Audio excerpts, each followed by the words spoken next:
पिछले साल दोस्तों एक स्क्रीनशॉट काफ़ी ज़्यादा वायरल हुआ था जो कि टीम इंडिया का था 1983 का, जब वो वर्ल्ड कप जीते तो जो उनको डेली अलाउंस वगैरह मिला था, जो उनकी मैच फी वगैरह थी, उससे रिलेटेड वही स्क्रीनशॉट एक मरतबा फिर काफ़ी ज़्यादा वायरल हो रहा है।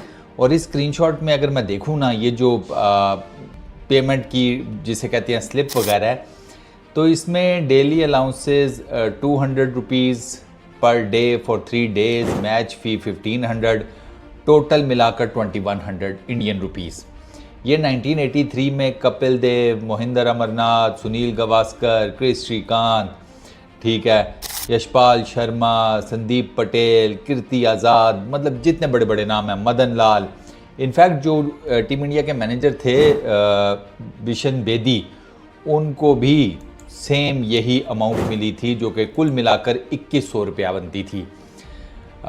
ये 1983 की बात है, जब इंडियन टीम वर्ल्ड चैम्पियंस बनी, फाइनल में वेस्ट इंडीज़ को हराया, 183 किया, 83 ही साल था, 183 टीम इंडिया का टोटल था और वेस्ट इंडीज़ सिर्फ 140 रन कर सकी थी, तकरीबन 43 रन से वो मैच हारे थे।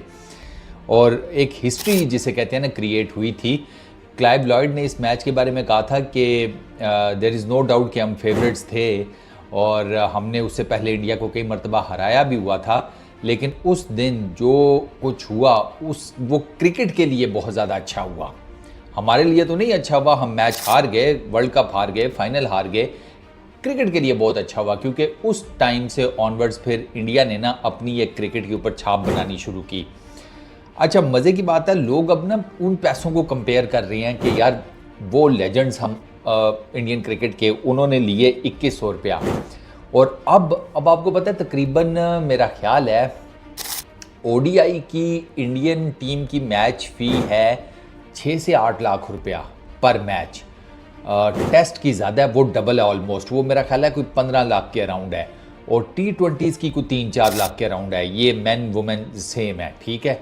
अच्छा, इसके अलावा जो जो प्राइज़ मनी वगैरह मिलती है वो एक इंटायरली डिफरेंट किस्म की डोमेन है। अच्छा, उसके बाद अभी रिसेंटली जब वर्ल्ड T20 टीम इंडिया जीती है वर्ल्ड T20, तो आपको पता है कि बीसीसीआई की तरफ से 125 करोड़ टीम इंडिया को प्राइज़ मनी गिफ्ट की गई है, 125 करोड़। तो जब आप ये सारा नंबर्स देखते हैं ना और फिर आप 83 का वो ज़माना याद करते हैं, तो देयर इज़ नो डाउट कि यार बहुत ह्यूज डिफरेंस है, बहुत ह्यूज डिफरेंस। उस ज़माने में क्रिकेट मुश्किल थी, उस ज़माने की क्रिकेट आसान नहीं है। इसी वजह से तो जो इंडियन क्रिकेट टीम के उस पर्टिकुलर टाइम के लेजेंड्स हैं वो आज भी लेजेंड्स हैं और उनका मुकाबला कोई नहीं कर पाता। उनसे रिलेटेड कोई बात नहीं ज़्यादा की जाती कि नहीं उनके मुकाबले का कोई नहीं है। ये उसकी रीज़न बेसिकली यही है कि उस पर्टिकुलर टाइम में क्रिकेट बहुत मुश्किल थी। अब फाइनल में 83 के जिस बॉलिंग लाइनअप का सामना टीम इंडिया ने किया था, अगर मैं आप इनकी जाकर बॉलिंग की हाइलाइट्स देखें ना, आपको यूट्यूब के ऊपर मिल जाएंगी, तो आपको पता चलेगा कि यार ये किन बॉलर्स को फेस किया था। एंडी रॉबर्ट्स, जोल Garner, Malcolm martial, Michael holding, ठीक है, ये 4 इनके पेसर्स, ठीक है। फिर लैरी गोमेज भी थे, विव रिचर्ड्स भी थे। ये थे जिसे कहते हैं टीम बॉलिंग, इसको फेस किया था टीम इंडिया ने और 183 किए थे और फिर डिफेंड किया था।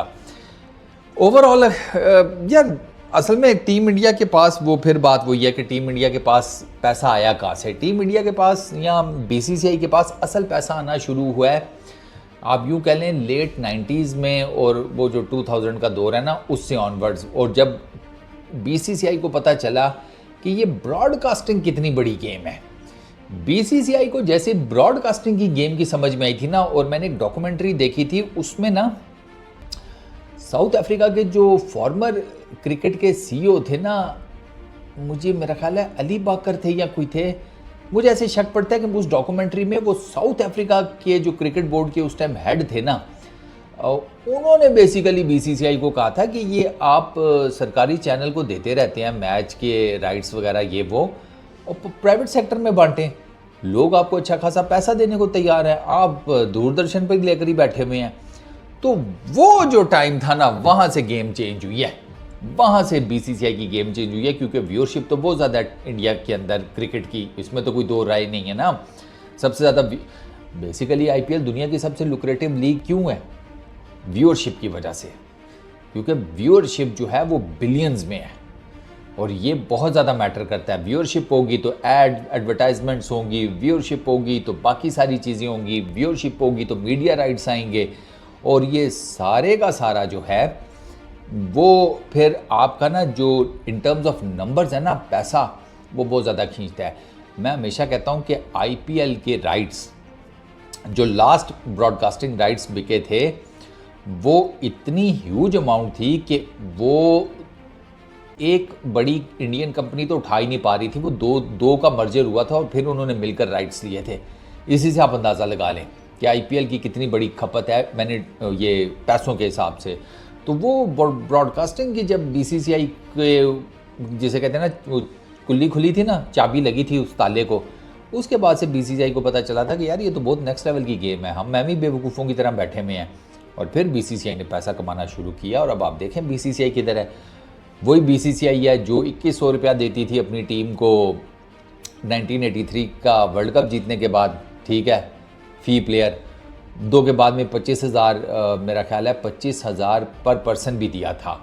83 के बाद मुझे ऐसे शक पड़ता है, मैंने कि पढ़ा था बीसीसीआई की तरफ से स्पेशल प्राइज़ मनी 25,000 पर प्लेयर भी दिया गया था। 2011 में तो 2 करोड़ दिया गया था पूरी टीम को प्राइज़ मनी के तौर पे जब वर्ल्ड कप जीते थे। तो वही बीसीसीआई 83 में 2100 रुपया दे रहा है, वही बीसीसीआई अब करोड़ों में देता है अपने प्लेयर्स को जब वो कोई मेजर इवेंट जीतते हैं या मेजर समथिंग। तो ये डिफरेंस तो है और डिफरेंस उनके हाथ का कमाया हुआ है। अब उसमें आप क्या कह सकते हैं, कोई 2 नंबरी नहीं है, कोई कुछ नहीं है। उनके पास एक जिसे कहते हैं पावर है व्यूअरशिप की, वो उसको यूटिलाइज़ करके पैसा कमा रहे हैं और अपने प्लेयर्स को भी दे रहे हैं, ख़ुद भी खा रहे हैं, सत्ते ही खा रहे हैं जिसको कहते हैं। बस इस वीडियो में इतना ही। अपना बहुत ख्याल रखना, नेक्स्ट वीडियो में मुलाकात होगी। Peace out.